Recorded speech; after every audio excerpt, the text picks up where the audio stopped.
Hello, Hi, this is Fatima, and I'm Zara. and this is the 8th episode, and probably the final the one for this season. Yeah, Yeah, we recorded after a very long time. almost a month or more. I think so. Yeah, a month, more than a month. More than a month. And a lot has changed in that month. A lot has changed in the world, to say, but like in the country, in the city. Dude, I feel like time is passing by with so much speed that it's hard to grasp what has happened and what hasn't. And at the same time, I'm going like one day at a time for me because yeah, I was just like, is this recording? But yeah, for me, because there's so much work and then there's so much speed by which every day things are changing in the world, right? That it leaves me in the middle of nowhere because I don't know what is going on. Every day is a new reality. It feels very dazed. Like, honestly, if you think back to it, like to the start of the year, we were like almost on the verge of like World War III. Yeah. Right, and then like the world like was on fire because the rainforest. And then the world went more on fire. Continues last to week. be on fire. Yeah. Last week was bad. Yeah. Last week with the motorway incident, the gang rape incident that happened in Lahore, and then with the killings, with the Shia genocide that has been taking an uptick. Yeah. It's been a lot. Yeah. It's been a lot to process and to cope with. I think my moment of silence was me trying to process it because it doesn't feel real anymore. It's too real. Do you get it? In the sense that if I start to think of it with the gravity of how bad it is, I cannot carry that kind of burden, heaviness, not burden. Not it's burden. It's heavy. It's sadness and it's anger, because why, how dare you is my reaction to it. You know what is interesting though is that it keeps on happening. It's not the first time it's happened. No. Right? It does keep Which on happening. incident are we? All of them keep on happening. Again and again. It just, sometimes I feel like, is it just this one year or this specific incidents that you're grieving over, or is it just a collective build-up of so many years gone by and so many other things that we've never really acknowledged? Because I know for a fact, I think before this year, I don't think I've ever fully grasped or acknowledged or even accepted the extent of how the Shia killings have, affected or impacted my life. Even though I literally was almost blown up in a bomb blast. Okay? Yeah. But that's just, it's, yeah. Can you imagine? See, you're laughing about it because it's like, how the hell does this happen? You know? It's unreal. It's actually unreal. Yeah. And I think it's like, it's too much at a point. See, the thing it's like, it is grief, but it's so much grief that you kind of disassociate with it. And you kind of, because when you hear something so many times, you kind of normalize it in your head to be able to accept it, even because it's so violating. And for example, I have had these situations where, we've had to hide our religion or hide who we are and, go underground all of a sudden. So for me to hear this, at one point I'm like, yeah, this happens like every other day. Like, it happens literally every year. What are you talking about? On the other side, I'm like, oh my God, it's happening again. It's almost paralyzing. It is paralyzing. Because what can you do? What can you do? Like, if it's to the degree where the entire year, the safety of everything has been in question, right? Yeah. With the fire or with COVID or with all of these other incidences. This whole year has just been about taking any sort of normalcy, any sense of safety, throwing it out the window and then walking on it. Your whole sense of safety, security has just been taken out under your feet, and it's like you're left nowhere. So what are you grieving? Are you grieving the lack of safety, or are you grieving the lack of control that causes the lack of safety? Or are you grieving the actuality of the instance, or are you grieving the lack of normalcy? I think or whatever? it's difficult to separate at this point. Yeah. Because there's so much of so much. I think every day I have a different grief. It's true. It's true. I remember when the PIA plane crash happened. Oh my God. And I remember your dream about it as well. And then I remember you were so, I think, everyone was upset, but you were like in this whole other frame of mind. I could not understand how people were acting so normal. Because for me, because I get why they were acting so normal, but I couldn't process it. Because for me, it was just like, holy crap, like what just happened? It's insane. And you get so fixated on something, and I think it's different for everyone. I was so sad. I just wanted to like lay down and sleep, and I tried to, because that's the best way to disassociate. Just sleep it off, right? I couldn't, and in my head I kept visualizing, because I visualize things, right? So I was like, in my head I was like trying to like draw something out, and I was like, you know what, I actually have to get up and draw it, otherwise I'm going to explode from it. And then I did, and then I went back and I saw the last episode of Midnight Gospel, because that's the only thing that could bring me comfort.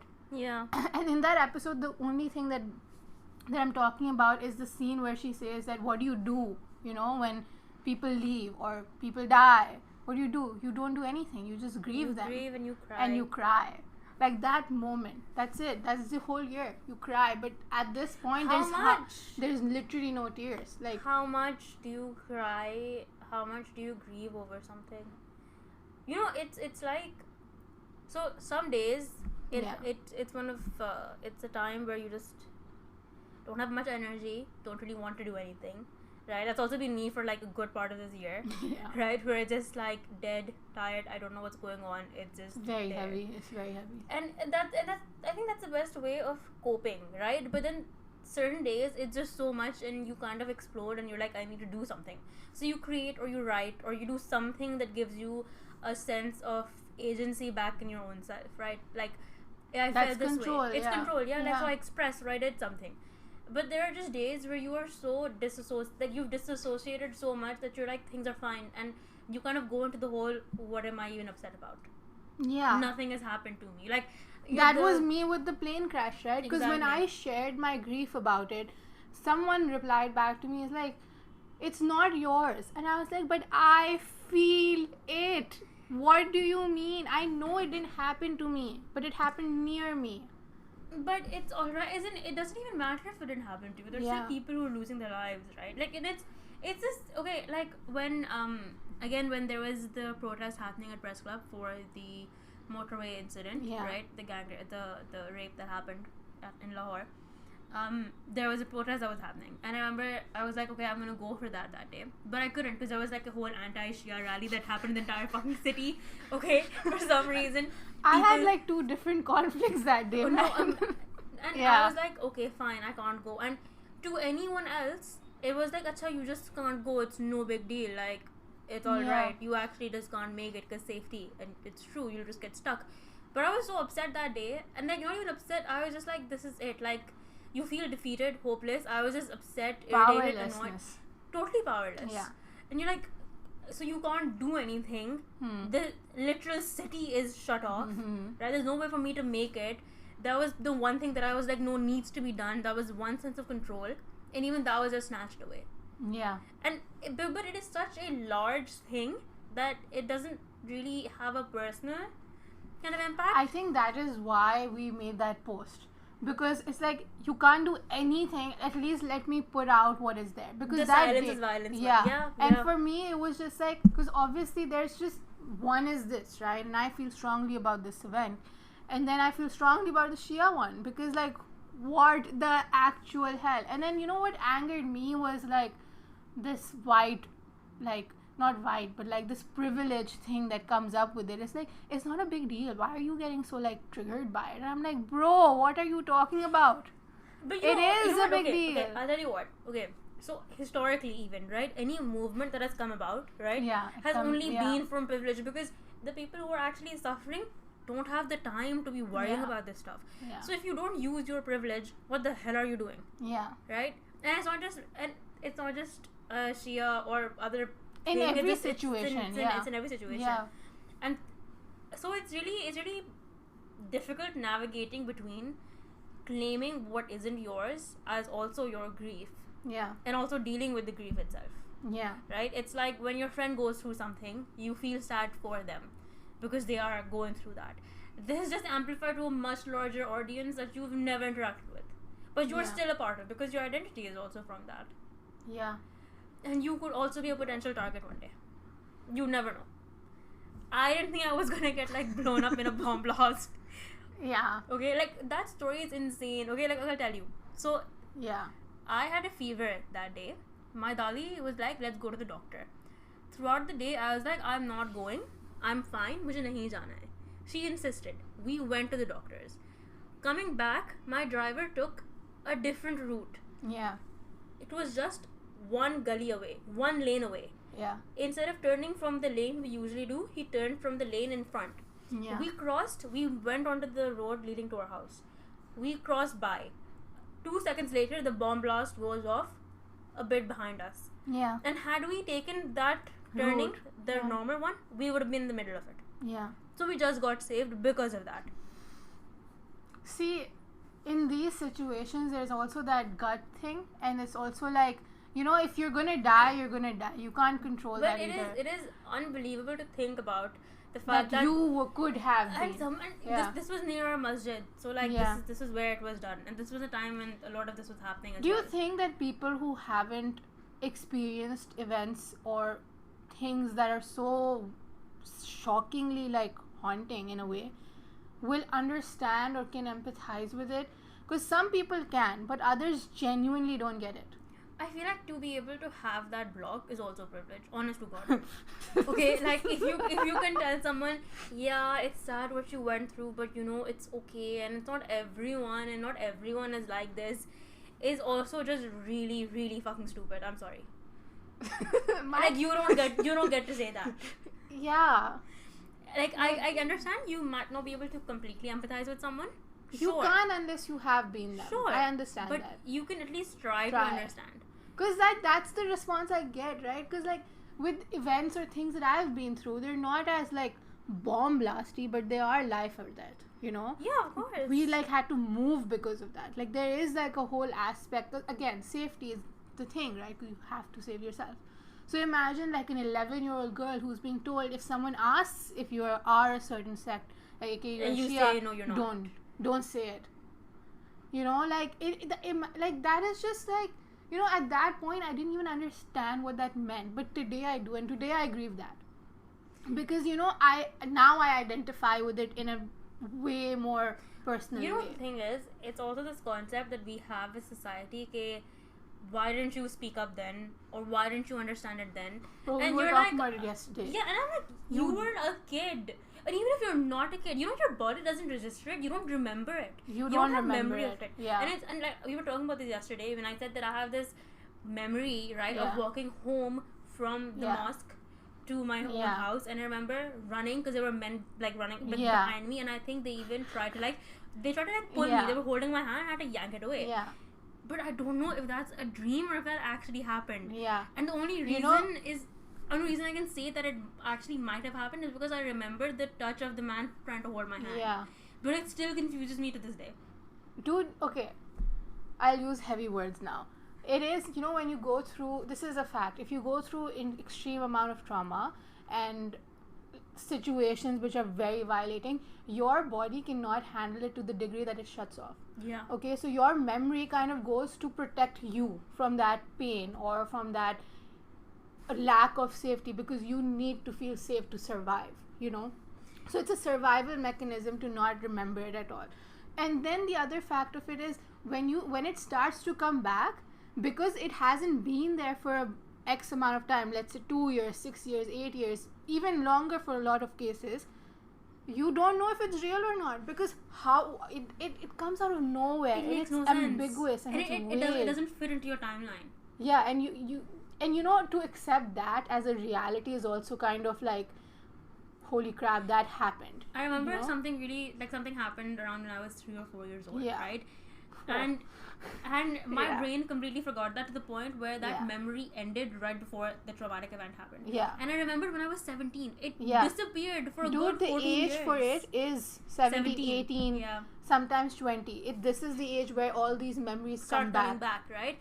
Imagine, like, my brain, my body, my memories completely forgot. Like, they just shut it off to the extent where when I started remembering it, Yeah. it came to me in dreams. So I thought I was making it up. Yeah. But then it like clicked, and I was like, wait, No. okay, this actually did happen. Yeah. But it feels unreal because it's like, how the fuck did I not know this was a thing that happened? Because the minute it starts to feel real, you'll feel unsafe also. Yeah. So it's like, it's really hard, bro. That's like a whole other, like, cause see, in that situation, you're not even grieving the loss of the memory. You're grieving the actual event also, and the reality of it, and then you don't know how to share it, because after like 20 years or like 15 years, you have this immense amount of pain that is left within And you. it's like, oh, but it's been so long ago. Like, it's like so long ago. Why does it matter now? But it does, like that's the whole thing. It changes your identity, bro. It matters to the extent that, because what happens is, who am I now? Now that I know that this has happened, and then you're left with that to deal with the rest of your life, and that's kind of how it is with me, but in a very different context. For me, it was like, my gut feelings and things like that. So my puppo told me that, sometimes these supernatural instincts just attach with you, and you will have like, you won't know about it. And then when you grow up to a certain age, all these things start happening that make no sense. Like, for example, my dreams get so predictive and real to the degree where it's like, I don't know if it has happened or I've been to places, and then one fine day, and I won't remember a lot of them. And then when the actual event happens, or when the predictive feeling comes true, I'm like, oh crap, how do I know this? And part It of feels it, familiar. It feels and familiar. all of it starts happening within the same age category, because your body is now mature enough to translate all the ambiguous gut instincts that are with you, with everyone.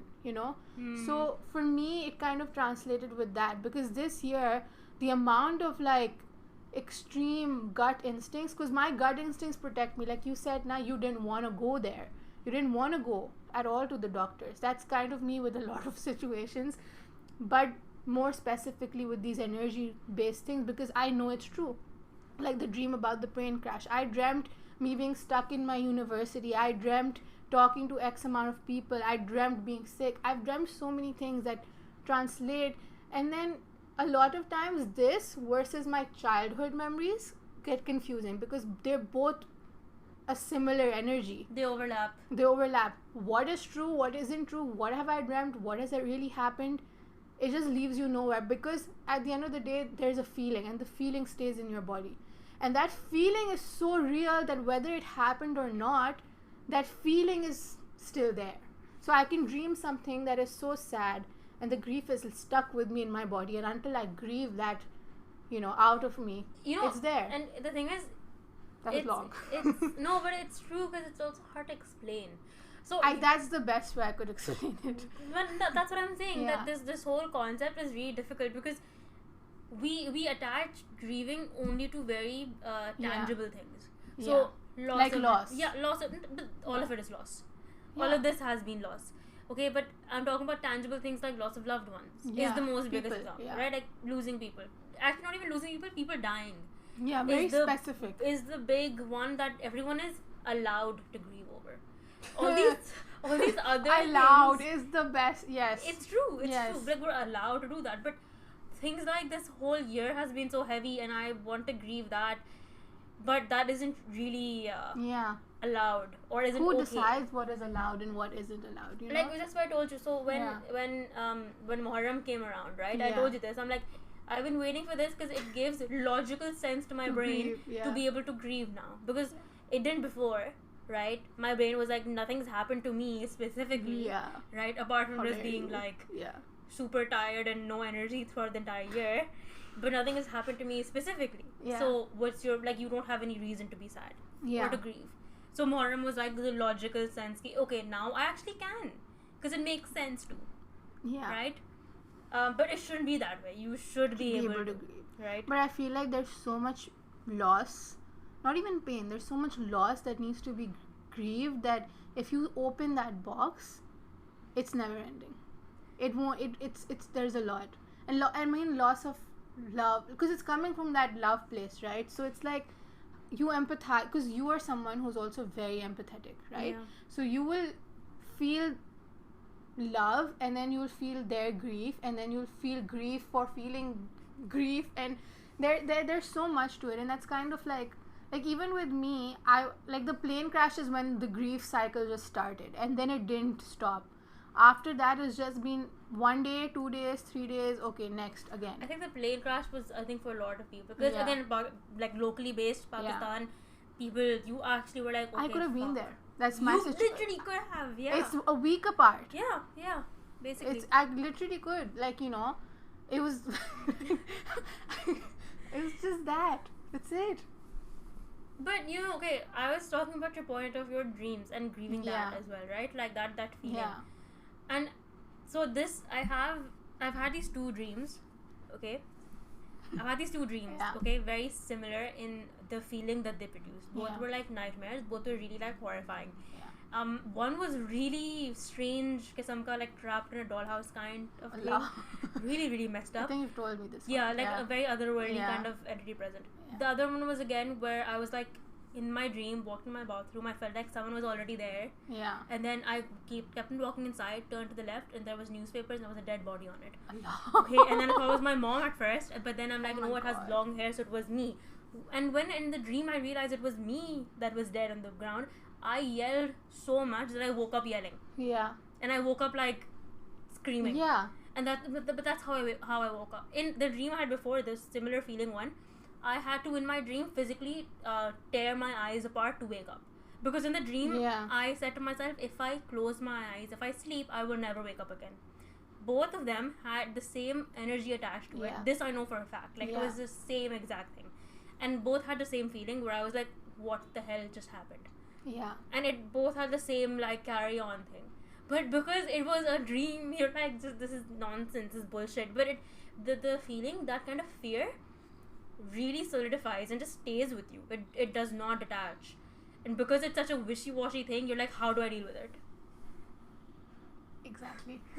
I was like, I want to make this a little longer because I want to talk about the carrying that feeling, because if you just let it be and you ignore it, now it doesn't go. It'll come back. It'll keep coming back. And the thing is, again, memories, emotions are from the body. It's not from your head. It's a fact now. Like, you know, if anybody wants to read up on it, Body Keeps a Score is a very nice book. But it's a fact, because, you know, the fact that you have a physiological reaction to a dream which is not real per se, like you wake up screaming or with fear or in sweat, it means that your body is thinking it's real. So it is stored literally in your joints, right? And that's kind of why it's so important to move also, because moving is literally the only way you release it out of your body. Energy gets released, it's literally pushed out of it. It's literally, so it is kind of like that, you know. And if you don't grieve it, crying is a way, because again, tears are coming out of your eyes, or you're shaking when you cry. Shaking is like the thing, right? Yeah. So there's a whole science behind that, but we'll keep it within the time, chalo. I will explain that. No, but it's interesting, because so the last one that we recorded, number 7, I remember I was looking up for like links, because we always do that, right? And there was this whole article, this whole like research, which was like how your emotions affect your memories. So so and it's not the memory that affects the emotion, it is the other way around. Yeah. How you attach. So if for a memory you attach a very sad, very traumatic incident, it's very difficult for you to get over it. That's why they say, well, you have to work internally. So if you work internally, you can then change the emotion from being a very scared, very helpless thing. Inside Out showed it. Okay, so every memory has a lot of emotions attached. Okay? So what happens is, the more you keep thinking about it, the more emotions of your present moment you will attach with it.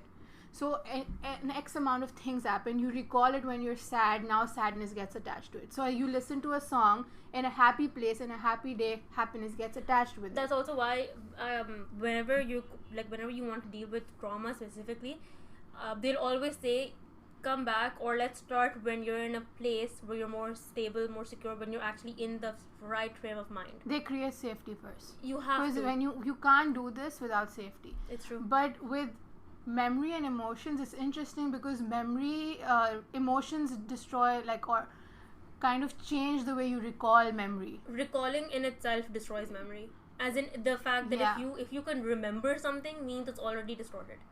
Yeah. So the only way to it's distorted because of emotions, though. Emotions, and because when you recall something, you automatically associate it with something, right? Yeah. So it's already tampered with. I literally was talking about this today. I was like, how much of history that we know of is the exact way, or is just This is a whole other thing. I know. I can go on forever about this Yeah. because history is so distorted. It is the narration of those who have won and those who are powerful, essentially.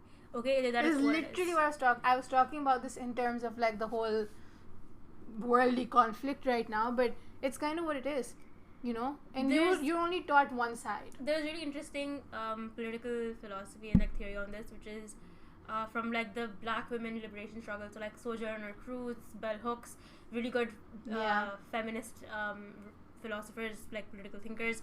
They've all had this kind of narration that we, or even Spivak, right? They've all been like, we're the subaltern. I have no idea who They're are you named. they are like Okay. academics, philosophers, whatever, who are like, the whole concept even in the world is that our knowledge, like from the eastern side or whatever, is like this other thing. So science and this dominant narration is the only thing we have to follow. But like, who the fuck is deciding that? Yeah. Why do we follow that? Yeah. Instead of translating everything into English because that is the predominant language, why don't you make an effort and connect it to the original language? Why don't you meet us at our center rather than have us move to your center? Right? Because that changes everything. Yeah. It's the same thing. Everything is lost in translation. This is also another tangent to it because we went in history for some reason. Yeah. But that is also lost, and that is also grief. Yeah. Because you inevitably lose a part of who you are, your history, your narration, when people who are not from the same background or who have not experienced the same thing narrate it. Which is usually the case. The winners do. Yeah. The subaltern don't. Yeah. The oppressed don't get to. Wow. How much of everything that you know is yours? That's a heavy question to carry, because a lot of times I know a lot of things that I'm thinking or feeling aren't mine, but I feel them, so they become mine, right? But how much of what you've learned you have learned and not been taught? We can go into this again. Yeah, but no, this is the leave away question. This is like a okay, fine. enjoy. Okay, with that, we will end this. End this season. End this season, yeah. Shit. Yeah. I think this set the tone for the next one, by the way. I hope. Hopefully, let's see what happens next season. I think it did. That's a little hint. Okay, well, bye-bye. Hope you've enjoyed season 1 as much as we've enjoyed recording it. Please leave a like and a comment. Please. Okay, bye.